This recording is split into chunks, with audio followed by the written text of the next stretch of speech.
ಇದು sticky rice. ಇದರಲ್ಲಿ mango sticky rice sweet ಮಾಡೋಣ ಅಂಥೇಳಿ ನಾನು ನೆನೆ ಹಾಕ್ಕೊಳ್ತಾ ಇದ್ದೀನಿ. ಇದು 1 ಕಪ್. ಇದು 1 ಕಪ್ಪನ್ನ ಚೆನ್ನಾಗಿ ತೊಳ್ಕೊಳ್ತೀನಿ. ನೋಡಿ, ಹೀಗಿದೆ ಸ್ಟಿಕ್ಕಿ ರೈಸು. ಸ್ವಲ್ಪ ಅಂಟಂಟು ಬರುತ್ತೆ. ಇದು ಚೆನ್ನಾಗಿ 3-4 ಸಲ ತೊಳೆದು ಒಂದು ಅರ್ಧ ಗಂಟೆ ನೆನೆ ಹಾಕಿಡಬೇಕು. ನೆನೆ ಹಾಕಿಟ್ಟಿದ್ದೀನಿ. ಇದು ಅರ್ಧ ಗಂಟೆ ಆದಮೇಲೆ ಇದು ಒಂದು ಬಟ್ಟೆಯಲ್ಲಿ ಸ್ಟೀಮ್ ಮಾಡಿಕೊಂಡು ಬಾಯ್ಲ್ ಮಾಡ್ಕೋಬೇಕು. ಡೈರೆಕ್ಟಾಗಿ ಬಾಯ್ಲ್ ಮಾಡ್ಕೊಳ್ಬಾರ್ದು.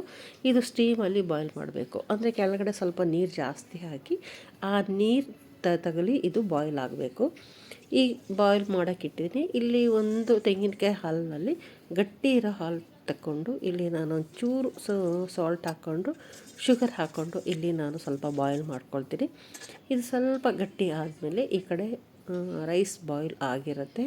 ಇದು ಸ್ವಲ್ಪ ಸ್ಟಿಕ್ಕಿ ಆಗಿರುತ್ತೆ, ಅಂಟಿರುತ್ತೆ, ಒಂಥರ ಗಂಜಿ ಥರ ಇರುತ್ತೆ. ನೋಡಿ, ಅದಕ್ಕೆ ಇದನ್ನು ಚೆನ್ನಾಗಿ ತೊಳ್ಕೊಂಡು ನಾನು ಈ ಕೊಕೊನೆಟ್ ಮಿಲ್ಕ್ ಮಾಡಿದ್ದೀನಲ್ಲ, ಬಾಯ್ಲ್ ಮಾಡಿದ್ದೀನಲ್ಲ, ಅದನ್ನೆಲ್ಲ ಹಾಕಿ ಮಿಕ್ಸ್ ಮಾಡ್ಕೊಳ್ತೀನಿ.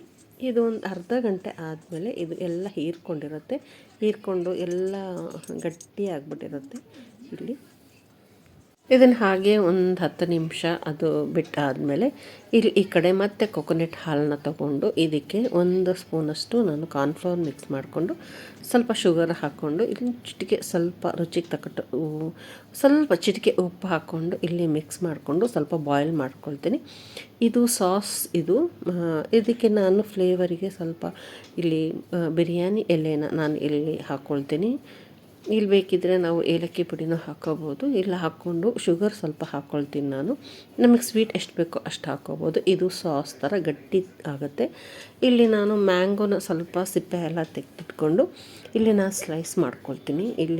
ಒಂದು ಮ್ಯಾಂಗೋ ಸಾಕು. ಇದು ಉಳಿದಿದ್ದನ್ನ ಸ್ವಲ್ಪ ಪ್ಯೂರಿ ಮಾಡಿಕೊಂಡು ರೆಡಿ ಮಾಡ್ಕೊಳ್ತೀನಿ. ಇದು ಸ್ಲೈಸ್ ಆಗಲು ಕಟ್ ಮಾಡಿಕೊಂಡು ನೋಡಿ, ಚೆನ್ನಾಗಿ ಹೀರ್ಕೊಂಡಿದೆ. ನೋಡಿ, ಇದನ್ನು ನಾನು ಸರ್ವ್ ಮಾಡ್ಕೊತಾ ಇದ್ದೀನಿ. ಇಷ್ಟೇ. ಇದು ಒಂದು ಕಡೆ ಸರ್ವ್ ಮಾಡಿಕೊಂಡು ನಾನು 2 ರೀತಿಯಾಗಿ ಮಾಡ್ಕೊಳ್ತಾ ಇದ್ದೀನಿ. ಒಂದು ಕೊಕೊನೆಟ್ ಮಿಲ್ಕ್ ಸಾಸ್ ಹಾಕ್ಕೊಳ್ತೀನಿ ಮೇಲ್ಗಡೆ, ಇನ್ನೊಂದು ಕಡೆ ಮಾವಿನ ಪ್ಯೂರಿ ಹಾಕ್ಕೊಳ್ತೀನಿ. ನೋಡಿ, ನಾನು 2 ರೀತಿಯಲ್ಲಿ ಮಾಡ್ಕೊಳ್ತಾ ಇದ್ದೀನಿ. 2 ತುಂಬ ಟೇಸ್ಟಾಗಿ ಬರುತ್ತೆ. ಮೇಲ್ಗಡೆ ಒಂಚೂರು ಕ್ರೀಮ್ ಹಾಕ್ಕೊಳ್ತೀನಿ. ಕ್ರೀಮ್ ಹಾಕ್ಕೊಂಡು ಮೇಲ್ಗಡೆ ಯಾವುದಾದ್ರು ಡ್ರೈ ಫ್ರೂಟ್ಸ್ ಇದ್ದರೆ ಹಾಕ್ಕೋಬೋದು. ನಾನು ಎಳ್ಳು ಹಾಕ್ಕೊಳ್ತಾ ಇದ್ದೀನಿ ಮೇಲ್ಗಡೆ.